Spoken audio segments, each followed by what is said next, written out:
At the same time, it's true of the people gathered here today. In our nation's farmer, and then you know that, our nation's farmers are just the most incredible people, and we are doing a job for you. You're seeing it like nobody else. Regulation, death tax, so much. You're a big beneficiary, and you're really producing like nobody else. So I just want to thank you for that. And that's why I'm so honored to be the first president to address the American Farm Bureau in more than 25 years. What happened? Where are they? What happened? What happened? Where are they? And you know, this is your 99th year. So I was very disappointed to hear that. You understand. 100 is so much cooler, I have to be honest. So I'll be back, I think, next year. I'll come back. All right? We'll come back. I want to thank Governor Haslam and Mrs. Haslam, wonderful people, for joining us, along with members of the Tennessee congressional delegation. And I sort of have this beautiful list that I wrote. Some of us came in on Air Force One, and they're great people, and they're fighting for you. In addition to the governor and your great secretary, Senator Bob Corker, and they're out here someplace. Bob. Senator Lamar Alexander is here. Senator Pat Roberts. Thank you, Pat. Oh, does he love the farmers, Pat? Does he love those farmers? Right, Pat? Stand up, Pat. Do you love the farmers, Pat? Yes. He'll come in. We're talking about a different subject. What about the farmers? That's good. That's why they love you. Representative Diane Black, terrific woman. Representative Marsha Blackburn. Marsha. Representative Scott Desjardins. I love that name. Hi, Scott. Thank you, Scott. Right from the beginning. Representative Chuck Fleischmann. Representative David Kustoff. Thank you, David. Representative Phil Rowe. I talk about Zippy, so I don't have to mention Zippy Duval. I'll talk about him in this speech. Tom Nassif. Where's Tom? Tom? Thank you, Tom. And Mark Morris, State Senate Majority Leader. All right, I've done my job now, all right? Okay. I've done my job. Did I do a good job? Did I leave out anybody? I hope not. It's always trouble when you do that. You left out one person. It's like for the rest of your life, they never speak to you. So it's always very dangerous. Thank you very much. I'm also thrilled to see one of my good friends and early supporters, and that is Tom. And I just said President and CEO Tom Nassif. I also want to thank the American Farm Bureau. And Zippy, I said I was going to mention you, and I am going to mention you because you have been there from the beginning, and that tractor that you drove during the inauguration was a very, very special moment. So I want to thank Zippy Duval. Thank you, Zippy. Thank you. Thank you. It was a special day. From that day on, we have been working every day to deliver for America's farmers, just as they work every single day to deliver for us. We know that our nation was founded by farmers. Our independence was won by farmers. Our continent was tamed by farmers. So true. Our armies have been fed by farmers and made of farmers. And throughout our history, farmers have always, always, always led the way. Are you surprised to hear that, farmers? I don't think so. You have led the way. Great people. The men and women in this room come from different backgrounds and from all across our land, but each of you carries the same title that's been proudly borne by patriots and pioneers, inventors and entrepreneurs, the title of, very proudly, American Farmer. Thank you very much.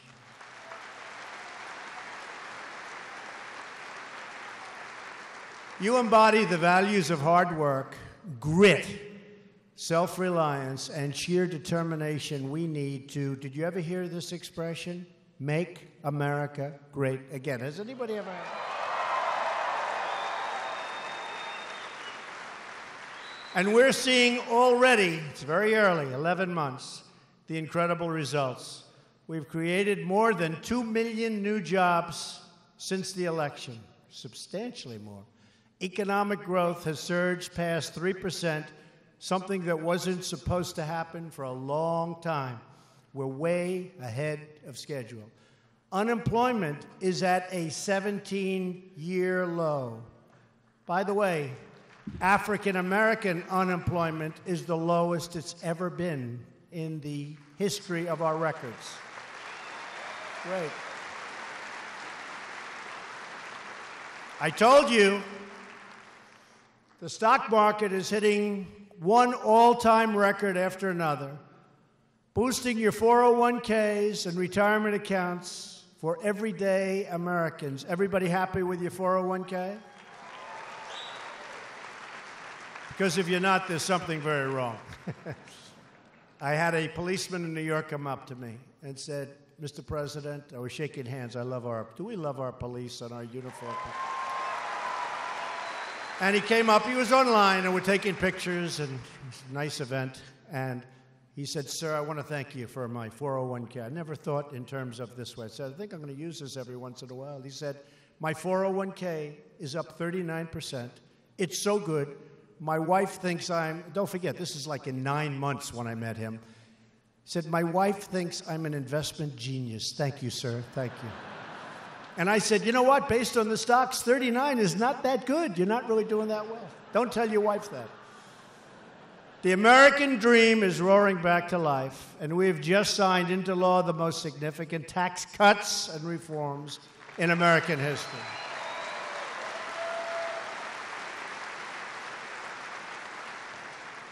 It's a total of $5.5 trillion in tax cuts, with most of those benefits going to working families, small businesses, and who? The family farmer.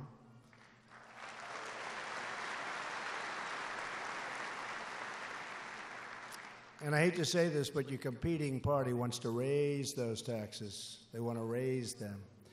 Can't let that happen. We've worked too hard to get them.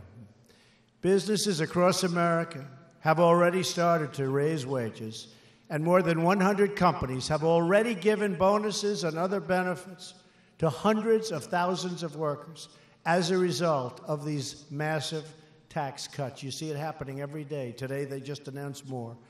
$1,000, sometimes more per employee, hundreds of thousands of employees, and overall millions of employees. We have over 1 million workers that have already received a tax cut bonus, something that nobody even thought when we made the bill. Nobody thought of that.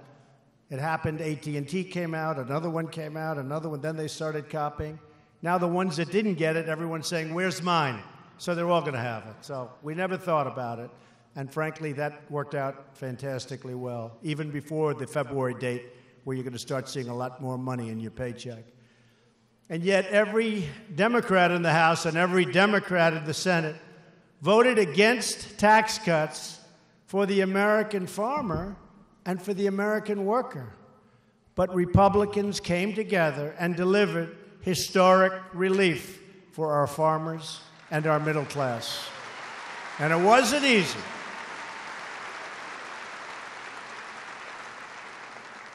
And we cannot let anything happen to that. And if the Democrats ever had the chance, the first thing they would do is get rid of it and raise up your taxes, sometimes by 40, 50, 60% higher than you're paying right now. We can't have that. That will undermine everything that we've done. You see the record business all over the world. They're talking about the United States again. All over the world. We cannot let anything happen to what we're doing.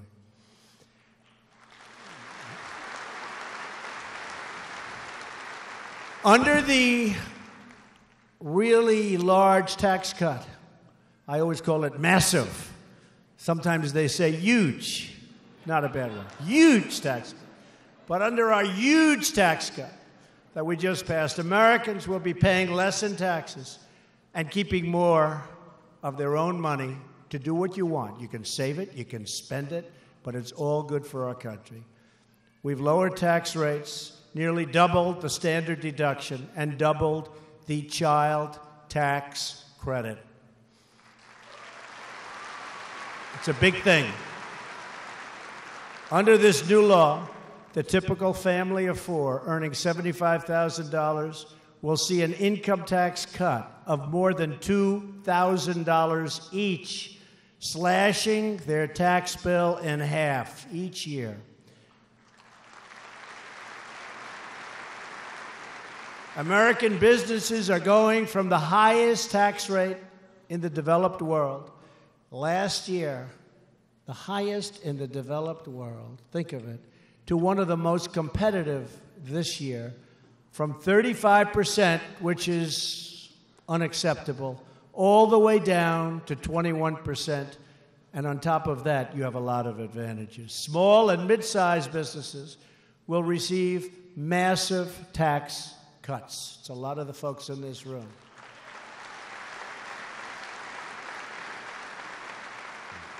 They'll be able to deduct 20% of their business income. All American businesses, including American farmers, will be able to deduct 100% of the cost of new equipment in the year you make the investment. That is something that is tremendous.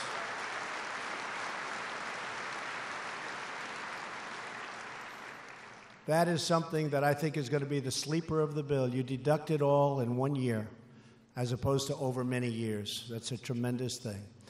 And from now on, most family farms and small business owners will be spared. And you're going to be spared, and it really is the word punishment, of the deeply unfair estate tax known as the death tax, so you can keep your farms in the family. Get up.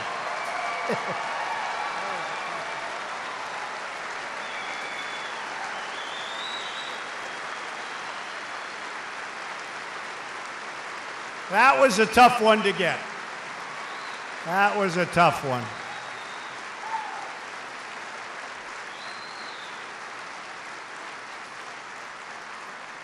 Obviously, you love your families, otherwise you wouldn't be standing for that one. Not going to help you much, going to help them a lot.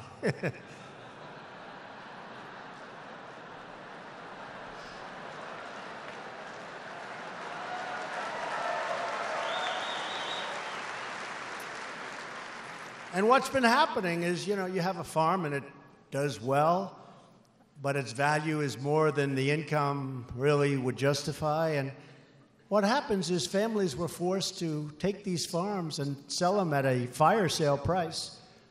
And they go out and borrow too much money, and then they end up losing the farm. It's not going to happen anymore, folks. Not going to happen. So I congratulate you. That was a tough one to get approved, of all of them. In every decision we make, we are honoring America's proud farming legacy. Years of crushing taxes, crippling regulations, and it's never been worse than it was before I got here. It was horrible. And corrupt politics left our communities hurting, our economy stagnant, and millions of hardworking Americans completely forgotten. But they, guess what, are not forgotten anymore. No more. I used to call them the forgotten men and women. And then when everyone saw them coming into the polls, the other side said, how do we get some of them? They were unbelievable. They are forgotten no more. Remember that. You're forgotten no more. We're fighting for our farmers. Thank you. And we're fighting for our country and for our great American flag. We are fighting for that flag. We want our flag respected. We want our flag respected. And we want our national anthem respected also.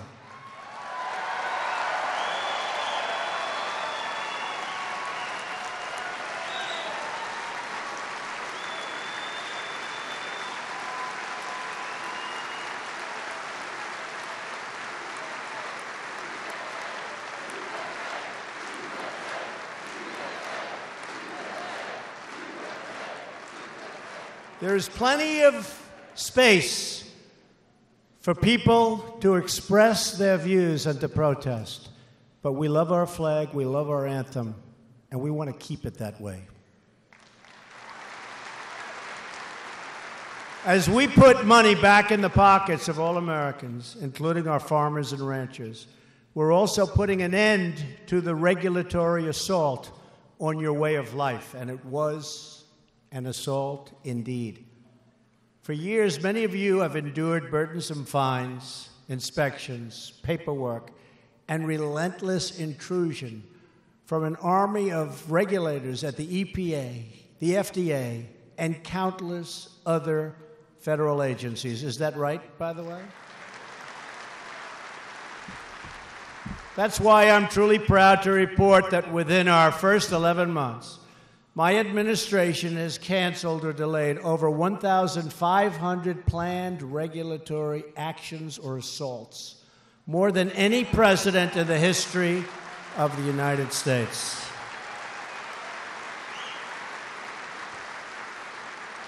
We have cut 22 regulations for every one new regulation. Think of that one. You remember when I would talk to you, when I'd come down to Tennessee and different places, I'd say, for every new regulation, we're going to cut one extra regulation, right? We did better. One, and we cut 22. Instead of 2, it was 22. So we're very honored by that. If the Democrats got their way, they would reinstate every single regulation that we're cutting and add many more burdensome rules that don't do anything but hamstring our economy and burden our people and our farmers. My administration is in the process of rolling back a rule that hit our farmers and ranchers very, very hard. The Terrible Waters of the United States rule. You know about that. It sounds so nice. It sounds so innocent. And it was a disaster. You know that. It sounded so good. The title is so beautiful. That's where it stopped. It was absolutely...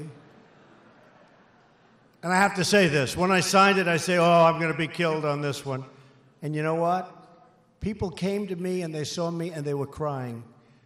Men that were tough and strong, women that were tough and strong, they'd see me, their tears coming down their eyes, because I gave them back their property. I gave them back their farms. They couldn't use them.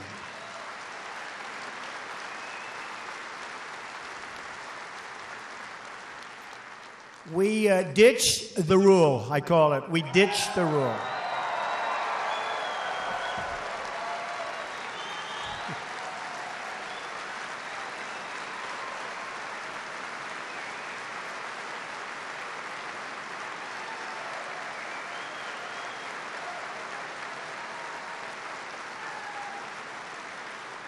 We're streamlining regulations that have blocked cutting-edge biotechnology, setting free our farmers to innovate, thrive, and to grow. Oh, are you happy you voted for me? You are so lucky that I gave you that privilege. The other choice wasn't going to work out too well for the farmers, I hate to tell you. Or the miners, or anybody else. Because we know that our farmers are our future. So true. We're removing harmful restrictions on forestry so you can log more timber, plant more trees, and export more renewable resources to other countries. Make money doing it. We're restoring the rule of law and protecting our cherished Second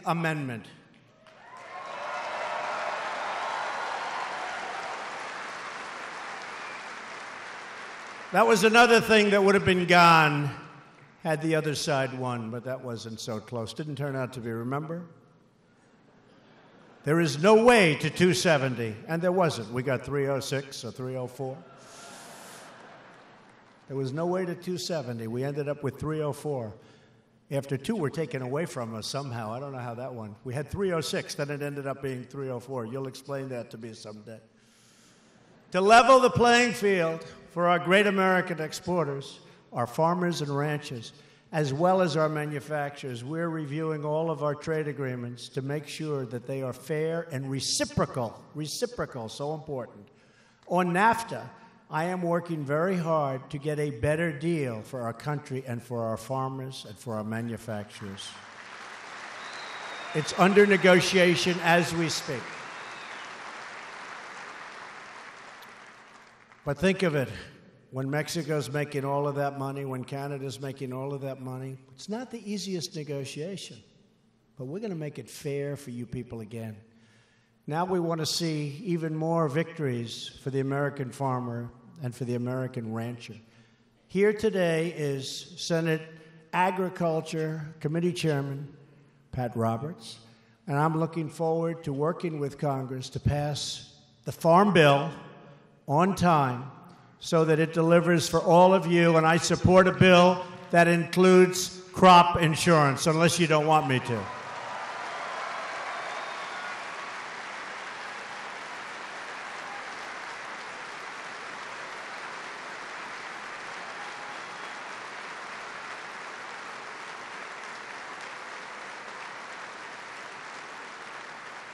Thank you.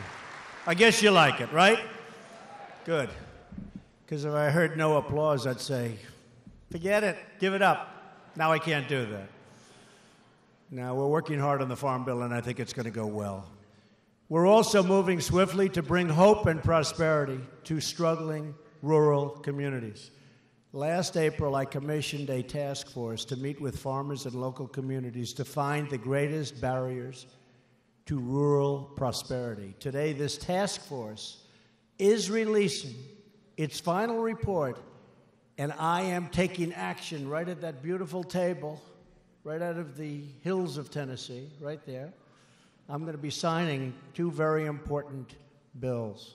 The task force heard from farmers that broadband internet access is an issue of vital concern to their communities and businesses. Is that a correct statement?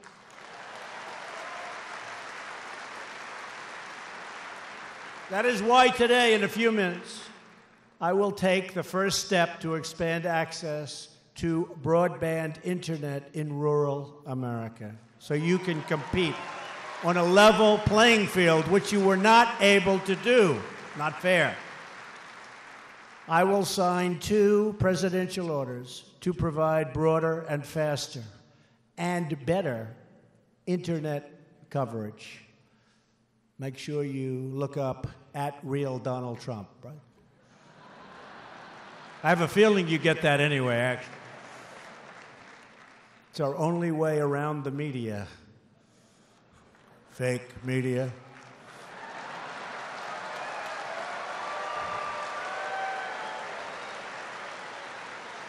I also want to thank Congresswoman Marsha Blackburn, who is here with us today for her leadership on getting broadband. She's very, very strong on it, getting it to rural America. Thank you, Marsha.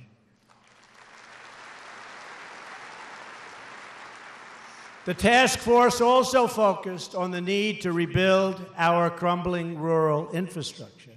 We've already slashed harmful restrictions that delayed critical infrastructure projects for decades and decades, hard to believe. And we are proposing infrastructure reforms to ensure that our rural communities have access to the best roadways, railways, and waterways anywhere in the world, and that's what's happening. We're going to be spending the necessary funds, and we're going to get you taken care of. It's about time.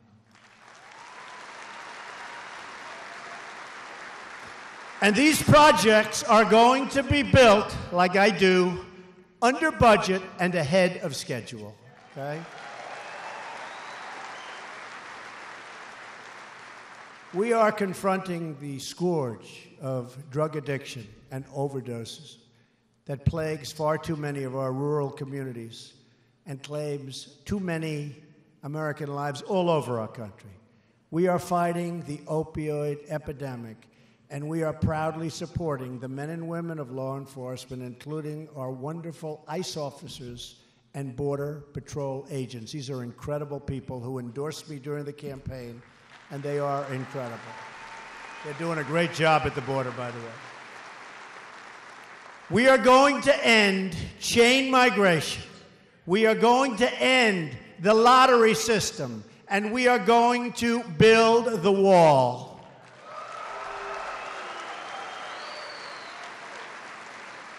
Every American child deserves to grow up in a safe community and to live a life full of dignity, purpose, and hope. That is the future we all seek, and we will fiercely defend for all Americans. We see the promise of tomorrow in the incredible young farmers who have joined us today, students who are achieving incredible things through amazing organizations like FFA and 4-H.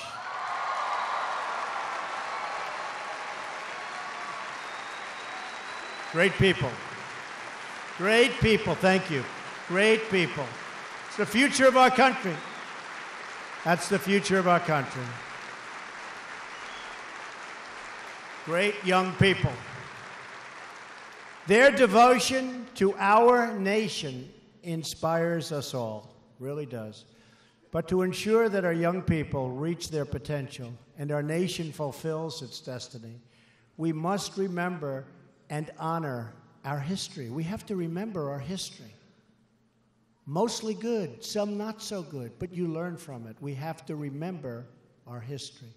That is why I want to close my remarks today by commemorating one of the most important days in American history.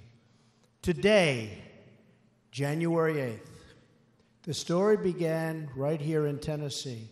And like so many of the great stories of American history, many of its heroes were American farmers.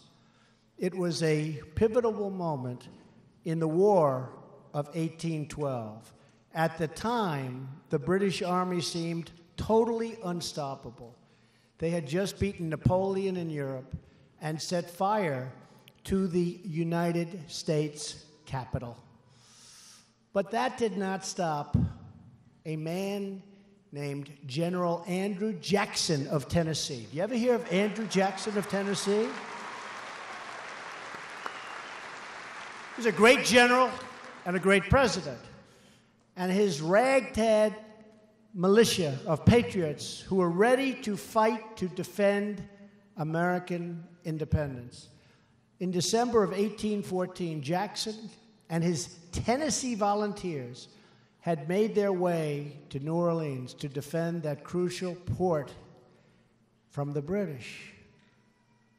Through grueling winter weeks, horrible weather, icy rain, hunger, and sleepless nights, a few thousand American patriots fought to hold back a British force nearly twice as large and that everybody thought was totally unstoppable. Finally, on this day, 203 years ago, the British launched their full-scale attack, and it was brutal. It was brutal. They expected to secure a swift victory and seize control of the Mississippi River, and that would have been catastrophic for what we were doing. It was not the first time the British had underestimated the American spirit. Do you notice how so many people underestimate the Americans? They're not underestimating us so much anymore, folks.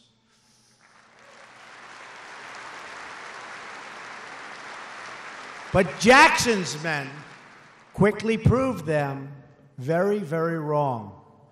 Within only one half an hour, an outnumbered force, the American force, achieved victory over one of the world's mightiest empires and one of the strongest armies ever seen. Tennessee. Congratulations, Tennessee. I like you too. I like you too, Tennessee. The Americans held their ground. Independence was secured. Andrew Jackson's name was etched into history. And those patriot farmers proved once again that, in the words of Andrew Jackson, farmers are the basis of society and true friends of liberty. Great story. Love that story. Have great respect for Andrew Jackson. Today, the battle of New Orleans lives on in the American soul, and it lives on in each and every one of you. Our task is to preserve the freedom that American soldiers have fought for and died for in every generation. Our task is to uphold the values and principles that define who we are as a nation and as a people. Our task is to love, cherish, and protect the flag and the Constitution of the United States. If we do these things, if we reawaken the confidence that inspired Jackson's victory, our country is getting its confidence back again. The character that stormed the beaches of Normandy and the courage that sent pilgrims across the ocean and astronauts to the moon, then there is nothing we can't do.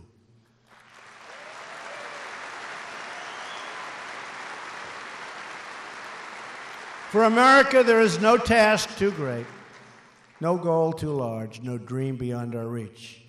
We are witnessing a new era of patriotism, prosperity, and pride.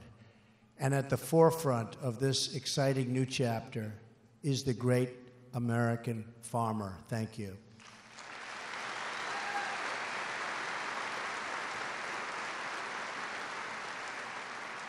A phrase that I've heard all my life, but I will repeat right now.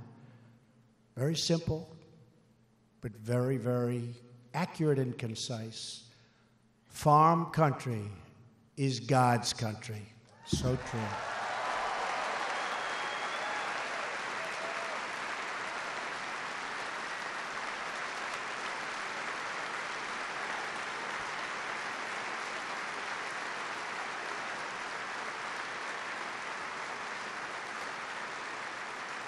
Thank you very much, Tennessee, and thank you for the honor of speaking here this afternoon. I'm thrilled to stand with you today, and I will be standing with you for many years to come. Together, we truly are making America great again. God bless you. God bless everyone. Thank you. Thank you very much.